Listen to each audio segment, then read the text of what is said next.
your husband needs from you to stay married to you, as he needs to know that we're bringing sexy back. We're bringing sexy back. Let's get it started. Harder, won't you give it up?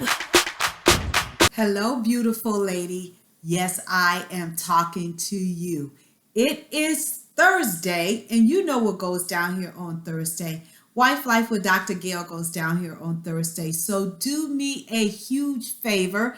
Make sure that you're hitting the subscribe button and the little bell right next to it so you'll know when I go live. And so tonight, I want to talk to you about the 7 things your husband needs to stay married to you.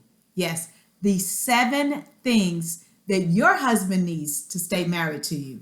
Now, I know that I'm probably going to get some messages. Gail, what about me? I need certain things, and I'm going to do a video about the 7 things that your wife needs or a woman needs to stay married, right? And to stay satisfied.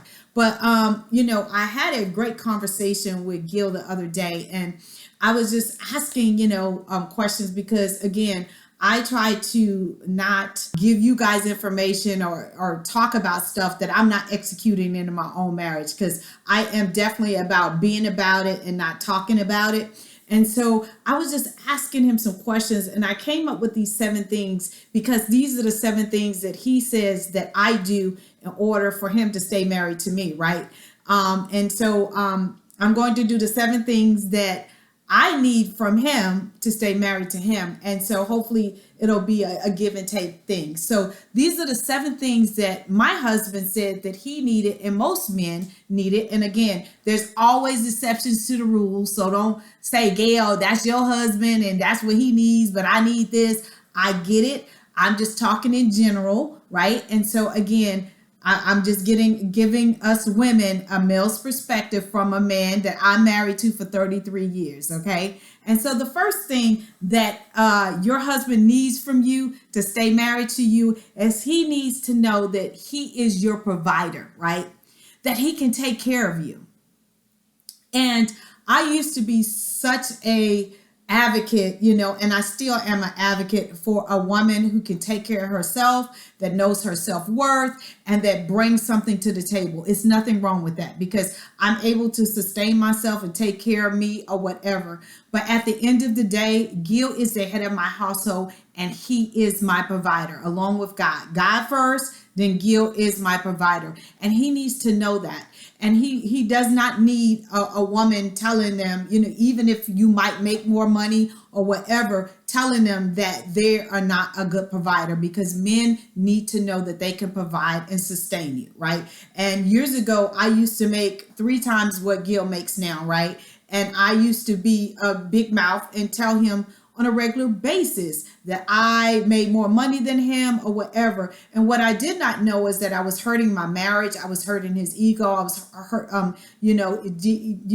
demasculating him, all of these different kind of things. So again, if you're that woman that makes more money, don't utilize that to tear your spouse down. Utilize it to build him up and allow him to know no matter what he contributes, he is still contributing and he can still provide for you, okay? Because without his income, you wouldn't be where you are, okay? So just make sure that you are very careful and cautious about that. So he needs to know that he is your provider and that he can provide for you and the family, okay? Number 2, he needs to know that you're confident in him in order to allow him to lead your household, you and your family, right?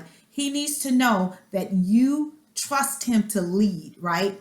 And sometimes everybody, I don't care if you are very organized or whatever, everybody makes mistakes, right? And again, I used to capitalize on Gil's mistakes or his shortcomings and those kind of things. And again, that was not good for my marriage. So allow your spouse to know that he can lead and that you trust him to lead and to make good decisions. Again, that's the reason why I did a video about praying for your marriage and praying for your spouse, that they make good, sound decisions. Because if they're not making good, sound decisions, it does not mean that they're not capable of leading. It might mean that they just need some more training, they need some more help, and you need to help them and support them in making better decisions when it comes to you and your family and your household. All right. So they need to know that you trust them to lead and that you're confident in it. Okay. Number 3, he needs for you to stay sexually attractive, right?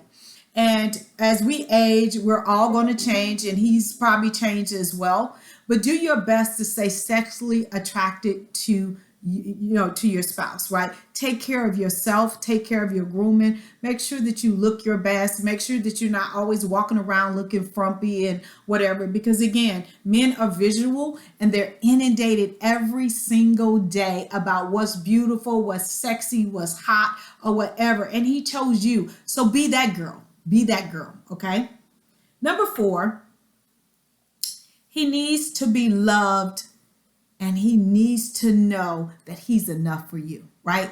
Just like we as women need to be loved and know that we're enough for our spouses, they need that as well, right? Again, we are verbal and we will ask and say, am I beautiful? Do you love me? Am I enough for you? We ask those questions. Men don't ask those questions, right? But we need to verbally tell them that just the way we need to verbally hear it. We need to give it back to them, okay? So be that girl and tell your spouse that you love them, they're enough for you, that they satisfy you. All of those things that we need to hear, give it back to them. Number 5, he needs to know that he can live his dreams and aspirations with you, and that you're going to support them, right? No matter how crazy you think his dreams are or whatever, we all have dreams and aspirations, right? And so at the end of the day, you became one flesh. So support his dreams and aspirations, right? And if they're not looking like they're going to be good, or they're not going to be successful or whatever, then try to steer your spouse to make it a hobby and not their profession, right? Because again, you never know what can come of them dreaming and their aspirations, right? And sometimes they realize and figure it out that this is not going to go anywhere, but at least they tried it. Because again, my journey and my prayer is that Gil dies empty with nothing left inside of him that he wanted to try or wanted to do or whatever. And he prays that for me as well. So we support each other's dreams and aspirations, even if we think that they're not the best, right? He always tells me, G, if you want to jump out of a plane, I'm going to try to get you the best parachute to make sure that you land safely. And that's my prayer for him too, for any dreams or aspirations that he has.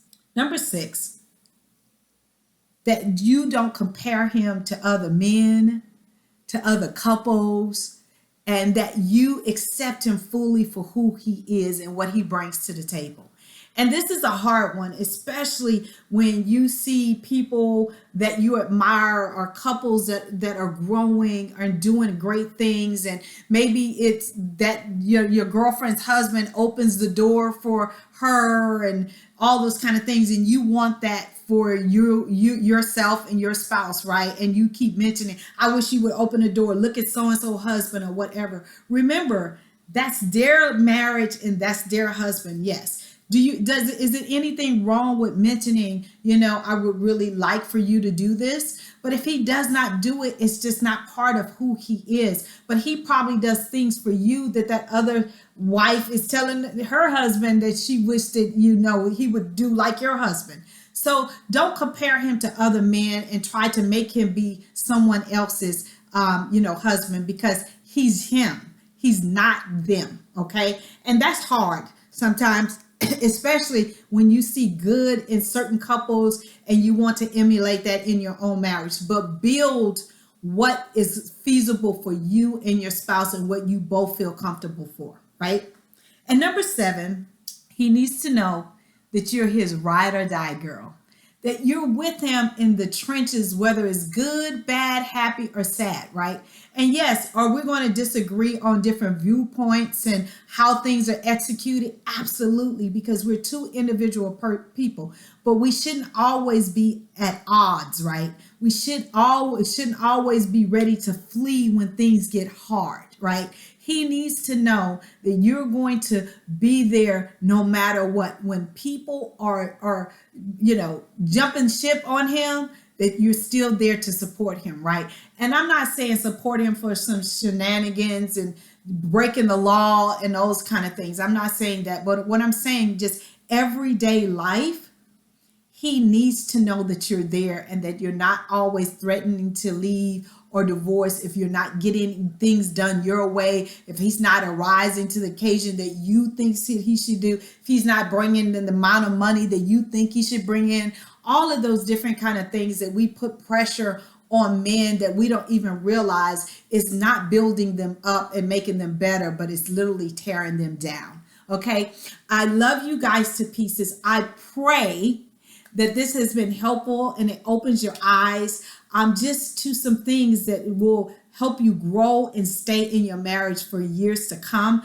Again, I will be doing a video on the 7 things that a woman needs to stay in her marriage. I love you to pieces. I am here every single Thursday at 8:30 p.m. Eastern Standard Time. I will see you next week. We're bringing sexy back. We're bringing sexy back. Let's get it started. Harder, won't you give it up? What you invited, we're gonna start it at square one. Pause the music up while you get up out of your seat and have the time of your life. Dance and move your feet. You've lost your touch in the way. We're bringing sexy back. We're bringing sexy back. Let's get it started.